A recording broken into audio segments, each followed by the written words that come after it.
El atroz redentor Lazarus Morel. Parte 2 de 2. Por Jorge Luis Borges Acevedo, Argentina. El padre de las aguas, el Mississippi, el río más extenso del mundo, fue el digno teatro de ese incomparable canalla. Álvarez de Pineda lo descubrió y su primer explorador fue el capitán Hernando de Soto, antiguo conquistador del Perú, que distrajo los meses de prisión del Inca Atahualpa enseñándole el juego del ajedrez. Murió y le dieron por sepultura a sus aguas. El Mississippi es río de pecho ancho, es un infinito y oscuro hermano del Paraná, del Uruguay, del Amazonas y del Orinoco. Es un río de aguas mulatas. Más de 400 millones de toneladas de fango insultan anualmente el Golfo de México, descargadas por él. Tanta basura venerable y antigua ha construido un delta, donde los gigantescos cipreses de los pantanos crecen de los despojos de un continente en perpetua disolución, y donde laberintos de barro, de pescados muertos y de juncos dilatan las fronteras y la paz de su fétido imperio. Más arriba, a la altura del Arkansas y del Ohio, se alargan tierras bajas también. Las habita una estirpe amarillenta de hombres escuálidos, propensos a la fiebre, que miran con avidez las piedras y el hierro, porque entre ellos no hay otra cosa que arena y leña y agua turbia. A principios del siglo XIX, la fecha que nos interesa, las vastas plantaciones de algodón que había en las orillas eran trabajadas por negros de sol a sol. Dormían en cabañas de madera sobre el piso de tierra. Fuera de la relación madre-hijo, los parentescos eran convencionales y turbios. Nombres tenían, pero no podían prescindir de apellidos. No sabían leer. Su enternecida voz de falsete canturriaba un inglés de lentas vocales. Trabajaban en filas, encorvados bajo el rebenque del capataz. Huían y hombres de barba entera saltaban sobre hermosos caballos y los rastreaban fuertes perros de presa. A un sedimento de esperanzas bestiales y miedos africanos habían agregado las palabras de la Escritura. Su fe, por consiguiente, era la de Cristo. Cantaban hondos y en montón. El Mississippi les servía de magnífica imagen del sórdido Jordán. Los propietarios de esa tierra trabajadora y de esas negradas eran ociosos y ávidos caballeros de melena que habitaban en largos caserones que miraban al río, siempre con un pórtico pseudogriego de pino blanco. Un buen esclavo les costaba $1000 y no duraba mucho. Algunos cometían la ingratitud de enfermarse y morir. Había que sacar de esos inseguros el mayor rendimiento. Por eso los tenían en los campos desde el primer sol hasta el último. Por eso requerían de las fincas una cosecha anual de algodón o tabaco o azúcar. La tierra, fatigada y manoseada por esa cultura impaciente, quedaba en pocos años exhausta. El desierto confuso y embarrado se metía en las plantaciones, en las chacras abandonadas, en los suburbios, en los cañaverales apretados y en los lodazales abyectos vivían los poor white, la canalla blanca. Eran pescadores, vagos cazadores, cuatreros. De los negros solían mendigar pedazos de comida robada y mantenían en su postración un orgullo, el de la sangre sin un tizne, sin mezcla. Lazarus Morel fue uno de ellos. Los daguerrotipos de Morel que suelen publicar las revistas americanas no son auténticos. Esa carencia de genuinas efigies de hombre tan memorable y famoso no debe ser casual. Es verosímil suponer que Morel se negó a la placa bruñida, esencialmente para no dejar inútiles rastros de paso para alimentar su misterio. Sabemos, sin embargo, que no fue agraciado de joven y que los ojos demasiado cercanos y los labios lineales no predisponían a su favor.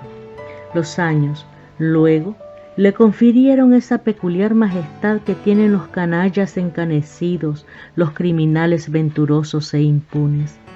Era un caballero antiguo del sur, pese a la niñez miserable y a la vida afrentosa.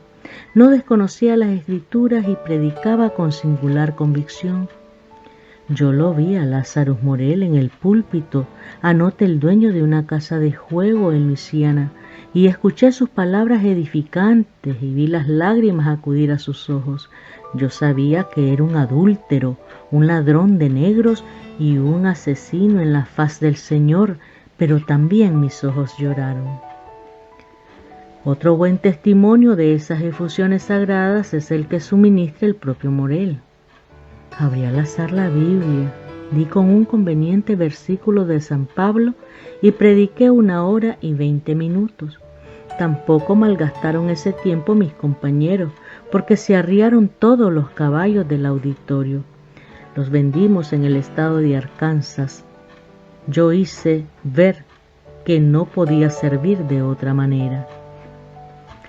Los caballos robados en un estado y vendidos en otro fueron apenas una digresión en la carrera delincuente de Morel, pero prefiguraron el método que ahora le aseguraba su buen lugar en una historia universal de la infamia. Este método es único, no solamente por las circunstancias sui generis que lo determinaron, sino por la abyección que requiere, por su fatal manejo de la esperanza y por el desarrollo gradual semejante a la atroz evolución de una pesadilla. Al Capone y Bugs Moran operan con ilustres capitales y con ametralladoras serviles en una gran ciudad, pero su negocio es vulgar. Se disputan un monopolio, eso es todo. En cuanto a cifras de hombres, Morel llegó a comandar unos 1000, todos juramentados. 200 integraban el Consejo Alto, y éste promulgaba los órdenes que los restantes 800 deberían de cumplir. El riesgo recaía en los subalternos. En caso de rebelión, eran entregados a la justicia o arrojados al río correntoso de aguas pesadas con una segura piedra a los pies. Eran con frecuencia mulatos. Su fascinerosa misión era la siguiente. Recorrían, con algún momentáneo lujo de anillos para inspirar respeto, las vastas plantaciones del sur. Elegían un negro desdichado y le proponían la libertad. Le decían que huyera de su patrón para ser vendido por ellos una segunda vez en alguna finca distante. Le darían entonces un porcentaje del precio de su venta y lo ayudarían a otra evasión. Lo conducirían después a un estado libre. Dinero y libertad, dólares resonantes de plata con libertad. ¿Qué mejor tentación iban a ofrecerle? El esclavo se atrevía a su primera fuga. El natural camino era el río, una canoa, la cala de un vapor, un lanchón, una gran balsa como un cielo con una casilla en la punta o con elevadas carpas de lona. El lugar no importaba, sino el saberse en movimiento y seguro sobre el infatigable río. Lo vendían en otra plantación, huía otra vez a los cañaverales o a las barrancas. Entonces los terribles bienhechores, de quienes empezaba ya a desconfiar, aducían gastos oscuros y declaraban que tenían que venderlo una última vez. A su regreso le darían el porcentaje de las 2 ventas y la libertad. El hombre se dejaba vender, trabajaba un tiempo y desafiaba la última fuga, el riesgo de los perros de presa y de los azotes. Regresaba con sangre, con sudor, con desesperación y con sueño. Falta considerar el aspecto jurídico de estos hechos. El negro no era puesto a la venta por los sicarios de Morel hasta que el dueño primitivo no hubiera denunciado su fuga y ofrecido una recompensa a quien lo encontrara. Cualquiera entonces lo podía retener, de suerte que su venta ulterior era un abuso de confianza, no un robo. Recurrir a la justicia civil era un gasto inútil, porque los daños no eran nunca pagados. Todo eso era lo más tranquilizador, pero no para siempre. El negro podía hablar. El negro, de puro agradecido o infeliz, era capaz de hablar. Unos jarros de whisky de centeno en el prostíbulo del Cairo, Illinois, donde el hijo de perra nacido esclavo iría a malgastar esos pesos fuertes que ellos no tenían por qué darle, y se le derramaba el secreto. En esos años, un partido abolicionista agitaba el norte, una turba de locos peligrosos que negaban la propiedad y predicaban la libertad de los negros y los incitaban a huir. Morel no iba a dejarse confundir con esos anarquistas. No era un yanqui, era un hombre blanco del sur, hijo y nieto de blancos, y esperaba retirarse de los negocios y ser un caballero y tener sus leguas de algodonal y sus inclinadas filas de esclavos. Con su experiencia no estaba para riesgos inútiles. El prófugo esperaba la libertad.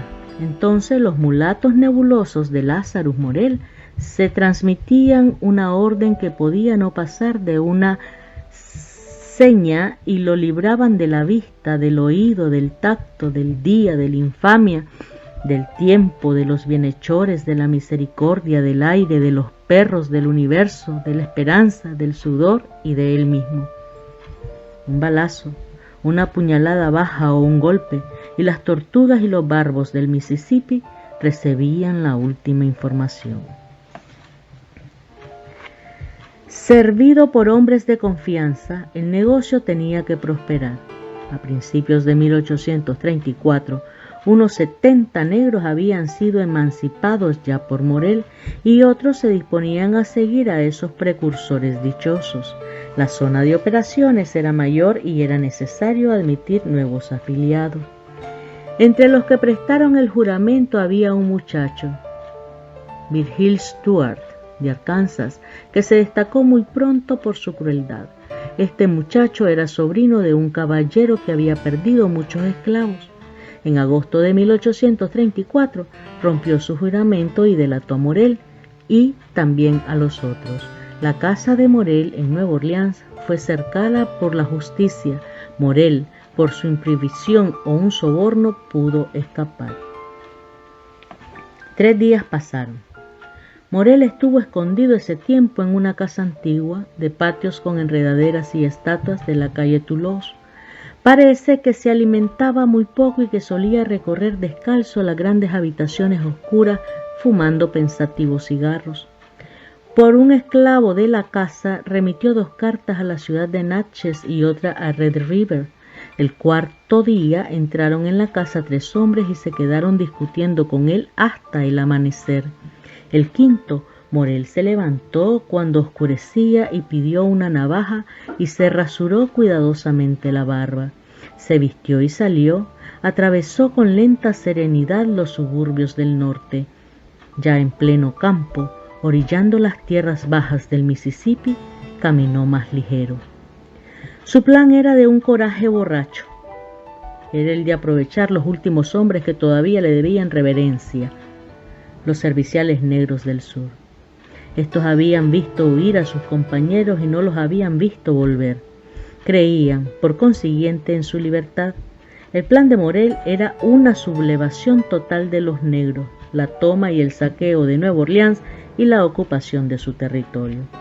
Morel, despeñado y casi deshecho por la traición, meditaba una respuesta continental, una respuesta donde lo criminal se exaltaba hasta la redención y la historia. Se dirigió con ese fin a Natchez, donde era más profunda su fuerza. Copió su narración y de ese viaje: caminé 4 días antes de conseguir un caballo. El quinto hice alto en un riachuelo para abastecerme de agua y sestear. Yo estaba sentado en un leño, mirando el camino andado esas horas, cuando vi acercarse un jinete en un caballo oscuro de buena estampa. En cuanto lo avisté, determiné quitarle el caballo.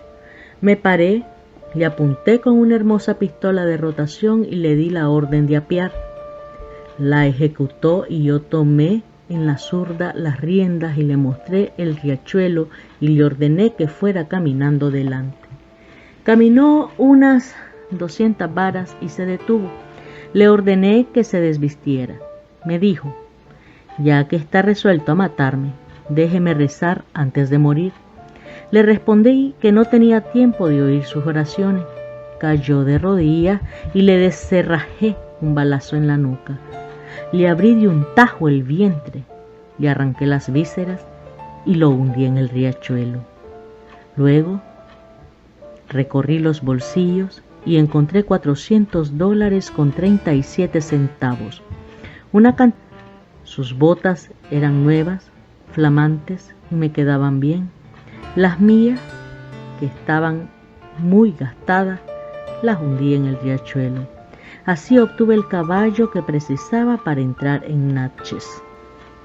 Morel, capitaneando puebladas negras que soñaban ahorcarlo. Morel, ahorcado por ejércitos negros que soñaba capitanear. Me duele confesar que la historia del Mississippi no aprovechó esas oportunidades suntuosas. Contrariamente a toda justicia poética o simetría poética, tampoco el río de sus crímenes fue su tumba. El 2 de enero de 1835, Lazarus Morel falleció de una congestión pulmonar en el hospital de Natchez, donde se había hecho internar bajo el nombre de Silas Buckley. Un compañero de la sala común lo reconoció. El 2 y el 4 quisieron sublevarse los esclavos de ciertas plantaciones, pero los reprimieron sin mayor efusión de sangre. Jorge Luis Borges Acevedo, Argentina.